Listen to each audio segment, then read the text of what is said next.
paz de nosso Senhor Jesus Cristo. Nós estamos aqui para dar continuidade à nossa formação sobre São Bento, né? De modo especial, nós iremos hoje aprofundar um pouco sobre a espiritualidade de São Bento, né? Que é o nosso padroeiro, é o padroeiro do nosso grupo de oração. Então eu convido você a iniciar este momento clamando a graça de Deus sobre a sua vida, sobre a nossa vida. Iniciemos em nome do Pai, do Filho, do Espírito Santo. Vinde, Espírito Santo, enchei os corações dos vossos fiéis e acendei neles o fogo do vosso amor. Enviai, Senhor, o vosso Santo Espírito, e tudo será criado, e renovareis a face da terra. Ó Deus, que instruístes os corações dos vossos fiéis com a luz do Espírito Santo, fazei que apreciemos retamente todas as coisas, segundo o mesmo Espírito, e gozemos sempre de sua consolação, por Cristo nosso Senhor. Amém. Que pela intercessão de São Bento, o Espírito Santo possa abrir a nossa mente, o nosso coração, para toda a formação que será dada nesse dia. A cruz sagrada seja nossa luz, não seja o dragão nosso guia. Retira-te, Satanás, nunca nos aconselhes coisas vãs, é mal que tu nos ofereces, bebe tu mesmo nos teus venenos. Em nome do Pai, do Filho e do Espírito Santo. Amém. Então, falando um pouco sobre a espiritualidade de São Bento, nós podemos perceber que São Bento ele olha para o ser humano na sua totalidade. São Bento ele vê o ser humano como alguém que precisa buscar a Deus em primeiro lugar e sobre todas as coisas, né? E sobretudo o carisma de São Bento, ele vem duas vertentes muito importantes, que são a oração e o trabalho, né? São Bento ele vê o ser humano como alguém que precisa se aproximar de Deus através da oração e também como alguém que não pode parar simplesmente na oração, mas que precisa agir, que precisa colocar em prática aquilo que o Senhor nos pede. Então nós vamos dividir esse momento em duas vertentes, em duas partes. A primeira delas é a oração. Então São Bento ele vai dizer na regra, que é o livro, né, que contém toda a regra de São Bento, né, falando de modo especial para os monges, mas aqui nós entendemos que o nosso mosteiro seja o nosso grupo de oração, né, que nós olhamos para esse mosteiro como o nosso grupo de oração. A nossa vida comunitária, né, é o grupo de oração. Então São Bento ele vai dizer na regra que nada pode se antepor a Jesus Cristo. Então significa dizer que em tudo o que nós formos fazer, em todas as nossas atitudes, ações, é necessário antes uma vida íntima e próxima do Senhor. Eu não posso fazer nada, eu não posso tomar atitudes, nada vai sair da forma que Deus quer se antes eu não me colocar em oração. Se antes eu não for uma pessoa de oração, se antes eu não for uma pessoa íntima, próxima de Deus, né? Então, nada pode antepor a Jesus Cristo, nada pode ser mais importante para alguém que tem o carisma de São Bento, para alguém que é servo de Deus, sem antes ele se colocar em oração.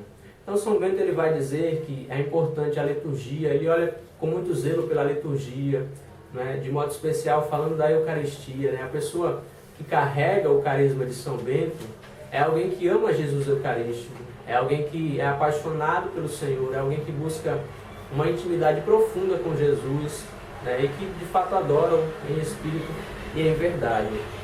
Então que na nossa vida seja assim, que nós possamos olhar para a nossa vida de oração com mais zelo, né, porque o nosso padroeiro ele nos orienta, nos direciona para isso, né? A espiritualidade de São Bento ela nos leva ao zelo pela vida de oração. Eu não posso fazer nada, eu não posso tomar atitudes, eu não posso ser um bom servo, um bom filho de Deus, né, um bom estudante na minha vida pessoal, se antes eu não tiver uma intimidade pessoal com Jesus Cristo. Eu posso ter muitos ministérios, eu posso fazer muitas coisas, mas se eu não tenho Jesus Cristo, se eu não tenho uma vida de oração disciplinada, a disciplina na oração é muito carisma de São Bento. Então, que na nossa vida seja assim, que nós possamos entender que a nossa vida de oração é o nosso maior tesouro. São Bento ele vai dizer isso, né, que a maior obra de um monge é a sua oração, é a sua vida de oração. Não é uma missão, não é algo, uma coordenação que Deus talvez possa colocar, não é um cargo que nós possamos assumir, mas a nossa maior missão, a nossa maior obra para São Bento é a oração. É a nossa vida de oração íntima e próxima de Deus. Então São Bento ele vai nos ensinar a escutar mais, São Bento ele vai nos ensinar a contemplar mais, né? A escutar mais a Deus, a fazer uma oração mais contemplativa. É claro que nós precisaremos usar as palavras, né? Falar quando necessário, mas que nós possamos olhar também para a nossa vida como alguém que às vezes fala muito e escuta pouco de Deus. Então São Bento ele vai nos ensinar isso, que nós possamos escutar mais, contemplar mais, né, aquilo que o Senhor tem para a nossa vida. Então a primeira vertente do carisma de São Bento é a oração. Nada pode se antepor a Jesus Cristo, a uma vida de oração disciplinada. Amém? A segunda vertente, né, que São Bento vai dizer é o trabalho, né? E baseado na palavra de Deus que diz que a fé sem obras é morta. Então, eu posso ter uma vida de oração muito disciplinada, mas esse apaixonamento por Jesus que se dá na vida de oração é preciso ser transbordado nas atitudes, nas ações, na missão. Então não adianta nada eu ter uma vida de oração muito bem disciplinada se isso não transborda na minha vida pessoal. Se eu não sou alguém que, como o Papa Francisco tem nos pedido, tem saído, né, de si mesmo para evangelizar. Então São Bento vai dizer que a ociosidade é inimiga da alma. O que é uma pessoa óssea, né? O que é uma pessoa que tem essa ociosidade que faz parte da sua vida, né? É aquela pessoa que, segundo o dicionário, não trabalha, é alguém desocupado, em que há ócio. Então, a ociosidade ela nos tira, né, do foco, ela nos deixa desocupados, né? Tem um ditado que diz, né, que a mente vazia é a oficina do demônio.